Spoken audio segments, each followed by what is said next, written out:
Number 20, heavy equipment lease financing, Mr. Spencer Morrison. Thank you, Mayor and members of the council. This item is very similar to the fire engine purchase, where we purchased at a prior council meeting, then came back with a financing agreement with Bank of America. Tonight, I've got Christian Sprunger, Assistant Vice President with NHA Advisors LLC, who's going to take over this presentation. And Christian is on the Teams meeting screen right yonder. Take it away, Christian. Thank you, Spencer. Good evening, Mayor, Vice Mayor, City Council members, any members of the public.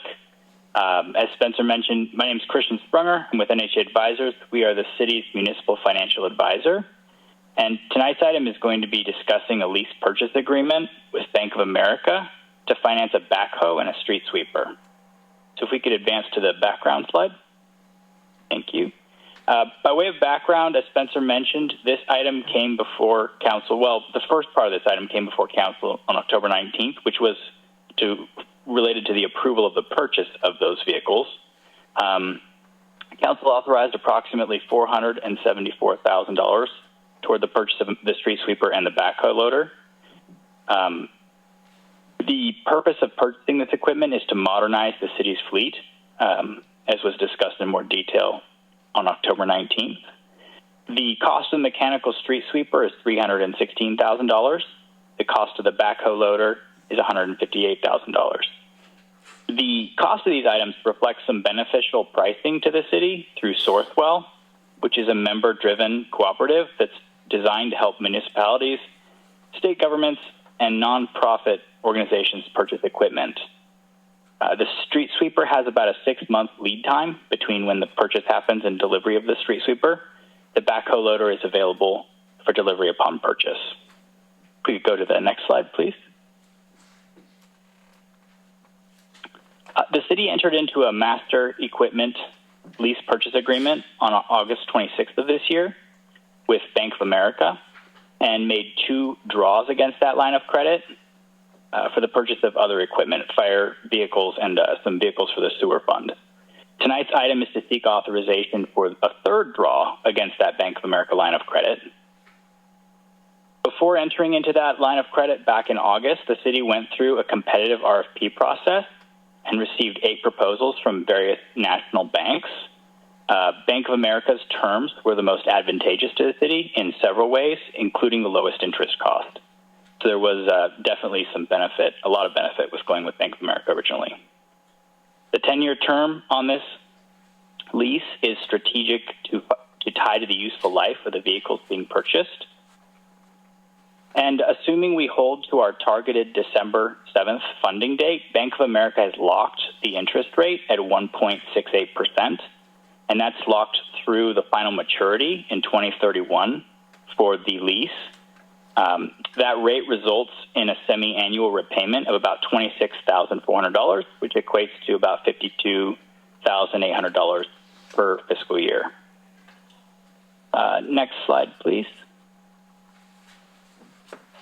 With respect to timing, pending tonight's City Council decision, we plan to close the lease and fund the purchases on December 7th. That's the deadline that Bank of America gave us to hold their locked rate through. So that's the anticipated timing. The next slide, please. And just to, reiterate that the recommendation for tonight's item is to adopt a resolution that authorizes the execution and delivery of an equipment schedule to the master equipment lease purchase agreement for the acquisition, financing, and leasing equipment, and the execution of the documents needed to finalize that. With that, I'll see if there are any questions. Thank you for the presentation. Any questions or concerns of the council? Seeing none. Public comment? Anything you want to add, Mr. Morrison, before I check online with Sierra? No, I would just like to thank all the work that Christian put into this, and of course, the Fleet Department in making recommendations on vehicles as well. Tony, Jane, and Diana's crew have done a great job of supporting the city's fleet in that way. Sierra, anybody online? No public comment. All right, back to the council for possible action on item number 20. Through the mayor, I'd like to make a motion, excuse me, I'd like to make a motion to adopt a resolution of the City Council of Yuba City, City of Yuba City, California, authorizing the execution and delivery of an equipment schedule to the master equipment lease / purchase agreement for the acquisition, financing, and leasing of certain equipment for the public benefit within the terms provided herein, authorizing the execution and delivery of other documents required in connection therewith, and authorizing the taking of all other actions necessary to the consummation of the transactions contemplated by this resolution. Done. Second. All right, I have a motion by Councilperson Kirchner, a second by Vice Mayor Shaw. All those in favor signify by saying aye. Aye. Aye. Any opposed? Hearing none, item 20 passes unanimously. Thank you very much. Have a good evening. Thank you. You too. All right. As noted earlier, item 21 has been deferred to the December 21st meeting, correct?